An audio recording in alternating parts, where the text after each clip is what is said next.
Hello po mga Kalingap, welcome back to my YouTube channel, Kalingap Dan. And ngayon po ay muli po natin mabavlog si Dayan at kakamustahin natin siya dahil napakarami pong nag-aabang at nag-aantay po para sa vlog natin kay Dayan, mga nakakamiss po sa kanya. And syempre, meron po nagpapaabot ng tulong galing po kay Tita Juliet. Kaya iabot po natin ito ngayon kay Dayan. Malaking tulong po ito, nagbigay po siya ng 5,000 pesos. At thank you po Tita Juliet. At ngayon off po ni Dayan kaya pinunta natin siya dito sa work niya dahil stay in po si Dayan sa kanyang pinapasukan. Kaya tara po mga Kalingap, kamustahin po natin si Dayan. Ayun mga Kalingap, dito po nag-work si Dayan, Pops F's ng Gipsal. At ito si Dayan. Dayan, ano, out mo? Ay, off mo ngayon? So saan ka papunta ngayon? Bibisitahin sana kita dito sa work mo eh. Mag-grocery po. Grocery ka para kina mama mo? Ay tara, sasamahan na kita. Sakto may ibibigay ako sa'yo. Sinong pinapaalamanan mo? Boss mo? Kawork. Shoutout sa kawork mo. Sige, ano, okay ka na? Pwede ka nang mag-out. Tara mga Kalingap, sinundo natin si Dayan dito sa work niya. And ito na po si Dayan mga Kalingap. Sinama natin siya sa kanyang lakad, ang mag-grocery. So, uuwi ka kila mama mo? Yes. Kasi mag-grocery ka. Ano to? First time mo bang magdadala ng grocery sa kanila? Hindi naman po. Hindi naman. And bakit mo naman naisip mag-grocery para sa sa bahay nyo? Ano po, para hindi na nila isipin yung mga uulamin. Wow, so bibili ka ng mga stocks. Ano ba mga bibilin mo din? Yung mga normal na, dilata. Ganun. Dilata. Ano pa mga mga pangangailangan nila doon na kaya para hindi na nila isipin, mga sabon, ganon? Opo. Mga panglaba. Ay, so talagang priority mo dahil nag-work ka na sila mama, papa mo. Saka si Nika. Yes. And ngayon, meron din akong iaabot sa'yo. Sakto di ba mag-grocery ka? Ayan, may nagpapabot si Tita Juliet. Juliet. Meron siyang pinapabot bago sa sa panrinig mo, si Tita Juliet. Ito din, galing kay Tita Juliet, 5,000 pesos. So, marami ka ng pang-grocery din. Ang laki naman. Galing yan kay Tita Juliet. Oh! Grabe sila, ang dami naman nagpapadala at nagmamahal kay Dayan. Kasi napakasipag po ni Dayan at tsaka ang priority niya sa kanyang pagtatrabaho dahil kina mama at papa mo, makatulong talaga. At syempre para sa sarili mo. Opo. Ayun, kay Tita Juliet. Thank you po. Ano to? Ang laki naman po. Pero, Ayaw mo? Hindi. Hindi na po. Pero thank you po kay Tita Juliet. Yan ba gagamitin mo pang grocery ngayon? Apo. Itabi mo na lang yan. Pwede mo naman bigay kay mama mo, kay papa mo. Tapos bahala ka na kung anong gagawin mo. Ako na lang sasagot ng grocery mo sa kanila. Para yun yung tulong ko ngayon sa'yo, di ba? May matatabi ka na, may ibibigay ka pa sa kanila. Okay? Tapos may grocery pa. Tara na. Pero kamustahin mo na kita, Dan. Ano ang makikwento mo? May mga bagong kaibigan ka na? Opo, sa trabaho. Oo. Di ba nag-stay in ka? Opo, stay. So, pagkatapos ng trabaho, saan kayo pumupunta? Wala po. Yun lang. After Gabi work? na po kasi. Oo nga pala, anong oras may out mo? 10 p.m. So, pahinga na agad. Ayun.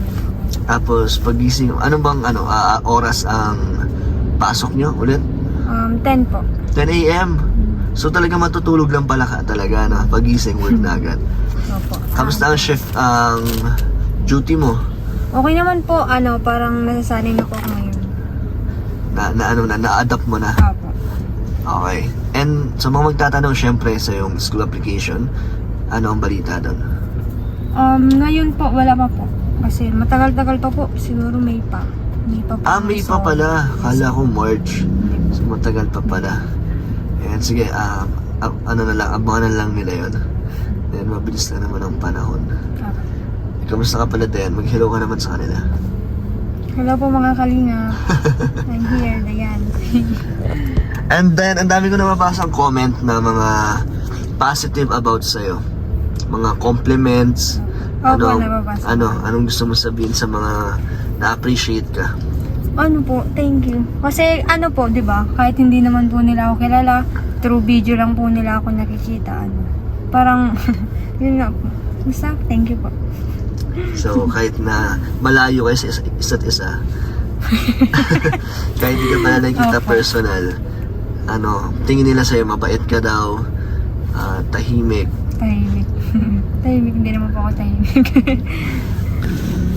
And mga kalingap, gusto ko lang din po sana linawin po sa inyo na wag niyo po sana bigyan ng meaning or ng something yung pagbablog ko kay Dayan, kasi baka maging awkward po kay Dayan at baka yun po yung maging dahilan ng pagtigil or umayaw si Dayan sa vlog natin, kasi marami din ako nababasa Dayan. Okay. Hindi naman puro negative, mga naman, iba para kasing yun, di ba, sa nababasa natin na parang tinatambal tayo. Okay. Pero para sa akin, wala naman po sa akin yun. Hindi ko po intention po na maging love team si Dayan, dahil hindi naman po maganda yun na beneficiary ko po siya. Tapos ganun po yung mga iniisip nyo. Pero wala po. Ang hangarin ko lang talaga ay matulungan si Dayan. Simula umpisa pa lang naman po hanggang ngayon, sana wag po magkaroon ng meaning po sa inyo or ng mali siya, kasi hindi po maganda rin tignan. Lalo na kahit sa family ni Dayan, baka isipin din yun na yun yung purpose ko kaya sa pag-vlog. Lalo na ngayon, di ba, madalas ako na lang mag-isa nag-vlog, tapos ngayon dalawa lang tayo. Pero para sa akin, mga kalingap, wala naman po talaga. Opo. Ano po, parang kuya ko na po. Yun, tama. Kuya Parang yun na lang yung magiging basihan na magpagiging Kaya wag kuya na ko. po, wag pong siyempre po, lang din ako, na-awkward din po ako minsan. Diba? Kaya sana kung gusto niyo po mapagpatuloy natin yung vlog kay Dayan, huwag niyo po bigyan ng ng iba po, ibang iniisip niyo po. Opo. Na-appreciate ko naman po yung mga sumusuporta sa amin, pero yun nga po. So kung magkakalab din po si Dayan, hanapan po natin siya. Hindi po, okay na po. Pero hindi po kami mga kalingap, hindi po kami nagagalit or Opo, hindi. nag-react. Lang po, nililinaw lang po namin mga kalingap. Di naman puro negative yun eh. Opo. Actually parang puro parang compliment din naman. Pero syempre, tama po yung sabi ni Dayan, bilang na lang po, kuya. Yun po ang role ko kay Dayan, at syempre supportahan siya. Okay na, Dayan? So anong gusto mong sabihin sa kanila? Ayun po, sa mga, syempre po, dun nga po sa mga nagko-comment. Alam ko naman pong support kayo lagi. Pero, yun nga pong sabi ni kuya na, hindi, wag na po. Tsaka baka yun din, di ba tama naman yung sabi ko, baka yun yung isa sa mga dahilan pag Opo. magbablog tayo, baka di ba tumanggi ka na kasi ganun yung nararamdaman or nafe-feel mo. Pero ngayon hindi naman, di ba, hindi ko naman pinapakita or wala akong binibigay na Opo. parang motibo na ganun yung yung pagbablog ko sa'yo. Opo. So, goods naman. So tara na, mag-grocery na po tayo mga kalingap. So Dayan, kunin mo na yung mga kailangan nyo para kay mama at papa mo, kalanika, sa bahay niyo. At syempre para sa'yo din, Dayan, sa pag-stay in mo, ano yung mga kailangan mo doon. Kunin mo na. Tumpo tayo sa HP. Dayan, ano ang feeling na ikaw na ang provider ng family mo? Ikaw na nag-grocery para sa kanila. Saya po. Dati, naisip mo nito nung hindi ka pa nag-work, na balang araw gusto mo makabigay ng ganito, mga pangangailangan nila. Susunod po si mama na. Sasamahan ko na siya. Wow, isasama mo siya. Mahilig ba mag-grocery si mama mo? Kaso yung dati po, kapag may kukunin ako, bawal. Kasi naka-budget. May budget. So ngayon, kung anong kukunin niya, okay lang. May budget na si Dayan. At syempre, may sahod na si Dayan. Nag-work na siya. Nagsasacrifice si Dayan, grabe. Ilan taon na Dayan? 19? 19 years old pa lang po si Dayan, pero napakasipag. Kaya madami po nagpapaabot ng tulong at nagsusupport. So, ang dami mo ng Dayan, source of income. Meron kang work, may vlog, at sa mga nagbibigay ng tulong. Anong feeling na ganun yung mga blessings na di mo naisip dati yan? Opo. Parang, pinagdadasal ko lang po dati. Na magkaroon ng pagkakakitaan, ganun. Pero ngayon, parang Parang di pa rin po ako makapaniwala hanggang ngayon. So mas better yung binigay ni Lord, no? Dun sa mga pinagdadasal ko dati. Parang Yeah. mas nahigitan pa. Kaya pagpatuloy mo lang ang kabutihan mo. So Dayan na po ang bahala kung anong kailangan nila. Sagot na po natin ang grocery ni Dayan. Talagang masarap din po sa pakiramdam na kaya ko pong mag-provide or magbigay po ng ganito sa mga beneficiary natin. Kaya sana po wag po kayo magsawa support mga kalingap, manood, hindi po nag-skip ng ads. Napakalaking bagay po nun, yung mga views po natin pag matataas ay syempre binibigay naman natin kung ano yung karapat dapat sa ating beneficiary. Kaya maraming salamat po. Sana po patuloy pa po tayong dumami at lumakas. At syempre sa mga nagpapaabot ng tulong, sa mga nag-sponsor, salamat po. Hindi ko po kayo bibiguin. At po ng mga gusto nyo ipabot ng tulong ay makakarating po. Para kanina yan, Dayan? Sa baby namin. Sino baby mo? May baby ka na? Baby ni ate mo? Pero sarili mong baby, wala pa. Baby ko po sa Sige pa. Dagdagan mo pa yan. Sulitin mo na ang pag-grocery natin. Ito lang talaga lakad mo talaga ngayon. Opo. Kung di kita blinag, talagang mag-grocery ka. Natutulog po sana. So Dayan, kulang pa yan. Dagdagan mo pa. Ano po yung ipang babayad ko na lang po yung binigay niyo? Binigay ni Tita Juliet?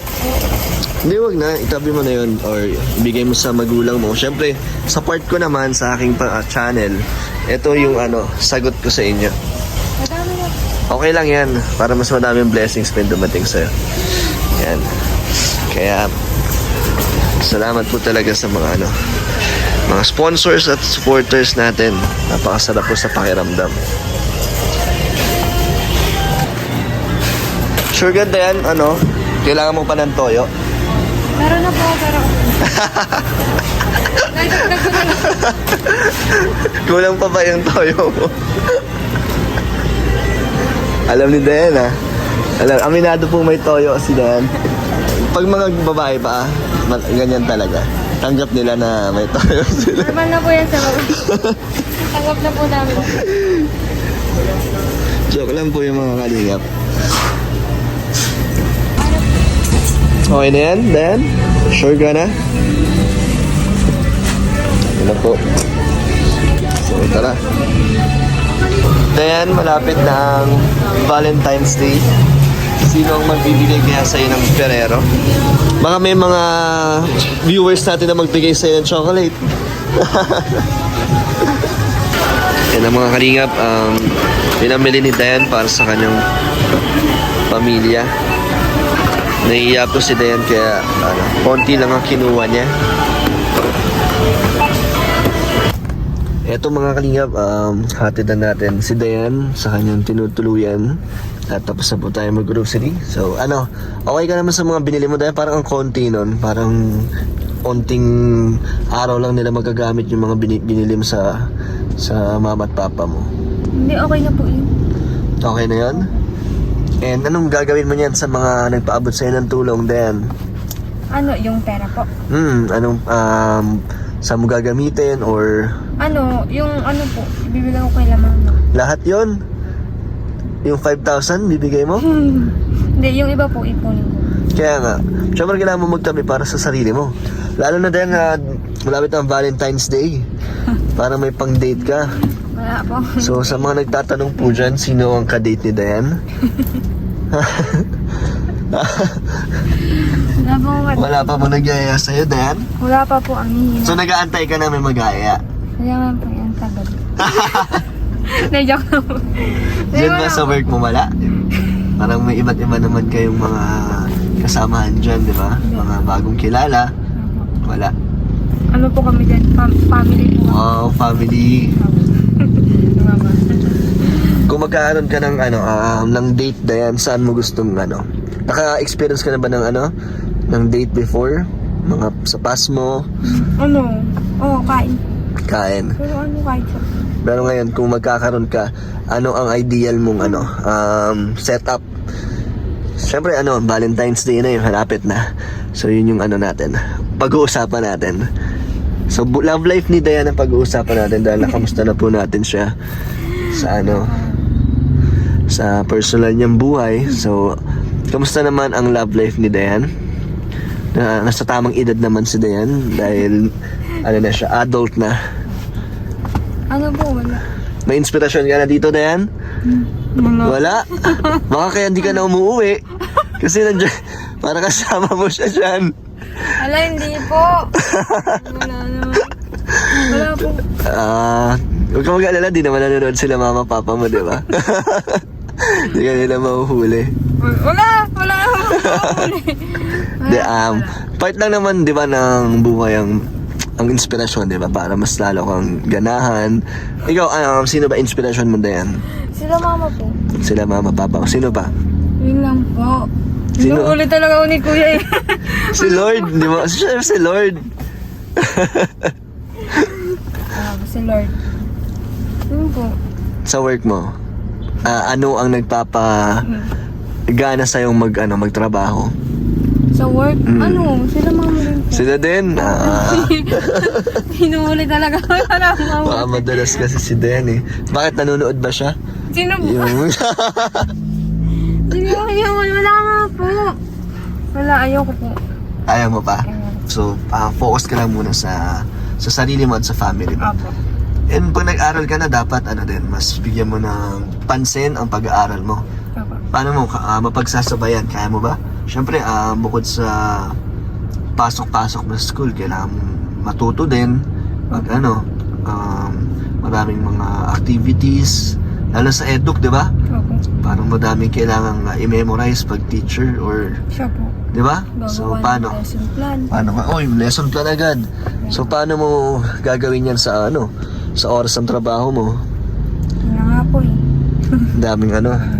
Ang daming pagsubok na dadating kayo. Pero naman yan, good problem naman yan kasi para sa future mo naman.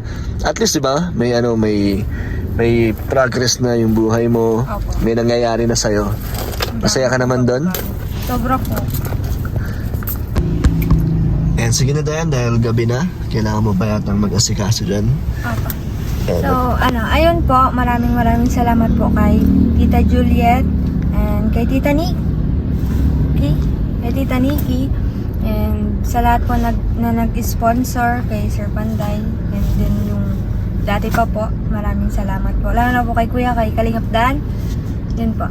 Maraming salamat po sa grocery. Ayaw and nga. sa cash po. So matutuwa sila mama mo niyan. Kailan mo ibibigay yun? Pag uwi mo? Opo. Okay. Ay, sabihan mo ko para mabisita ko ulit sila papa mo. Opo. At saka yung... Parang miss ka na po ni Papa. Papa mo? Hindi ka nga lagi natatagpuan si papa mo nun. So, yung bike, di ba? Tutuparin pa rin natin yung bike ni papa mo. Isa yun sa mga pangako natin. Kaya, ayun, thank you din Dayan. So, kailan ka ulit pwedeng ma-vlog? Kahit once or twice a week sana okay lang para yung mga nakakamiss sa'yo, mga nag-aantay, hindi ka masyadong hanapin. Ano po kapag break time? May break time naman po. Sige, message mo na lang ako. And syempre, pag off mo din, di ba pwede? Tulad ngayon. At, di ba nakwento mo nga, sabi mo na may customer kayo dyan? Opo, may Nakilala ka? Nakilala po. Nanonood daw po siya. Kanina din sa grocery, di ba? May nakakilala din sa'yo. Ako masaya ako kasi nanonood sila sa akin, kilala nila yung beneficiary ko. At ikaw, anong pakiramdam naman na parang may mga nakakilala sa'yo na sa personal, sa public? Nagugulat po ako, hindi ko po alam kung paano sila i-approach. Hindi mo na-expect na may mga... Hindi na lang po sabay. Hindi mo na-expect na may mga nakakilala na pala sa'yo. Kasi dati nasa bahay ka lang eh. Kaya di mo akalain na... Pero, ang dami po pala. ang dami diba? Iba't ibang lugar pa nga yan siguro. Lalo na pag na nakasama ka ulit doon kila Kalinga para mas may expose ka. Next time ulit pag may event ang Kalingap Angels at na-invite ka ni Kalingap Roll, sasama ka pa. Pwede. Ay, pag may wala kang pasok, no? Meron na nga palang ano to, duties and responsibilities si Dayan. Kaya ano, Adult na eh. adult na. At syempre, dyan po mas nakakabilib si Dayan sa kanyang pagsisikap. Dahil kahit na may mga, alam niyang may mga dumadating na tulong, hindi niya inisip yun. Mas, nag-isip ka lang ng para sa sarili mo na kumita at mag-provide, di ba? Para sa sarili po. Buti hindi mo naisip yun, Dayan, na parang mag-antay na lang ng mga dumadating Hindi po. na blessings. Hindi po pwedeng umasa kami sa inyo. Kasi siyempre po, nakadepende pa din po sa amin kung paano yung buhay namin. Galing. Kaya mas pwedeng gawing inspirasyon, model si Dayan ng mga kabataan na kaya niyong pagsabay. Hindi kahirapan ang dahilan para sumuko sa pangarap. Basta yun na yun. Kanina po, umintindi. Kaya na po. Siyempre yung yung plano natin na pabahay ay mangyayari naman yan sa tamang oras, or kung talagang para sa inyo, kung parang kaya talaga ng channel ko, tutuloy natin yan. Nandiyan lang naman kayo, diba? Di naman naiinip sila mama papa mo. Hindi naman po. Dapat nga po ako yun. Yun po talaga yung plano ko. Kaya po hindi na ako nag-aral talaga. Kasi gusto mong kong mapabahayan. sila. Ayan, sige. Magtrabaho. So tutulungan natin si Dayan na mapabahayan siya. Kaya, ayun, babay po sa inyo. Babay ka na, Dayan. Next time ulit. Ayun po. Thank you po sa lahat.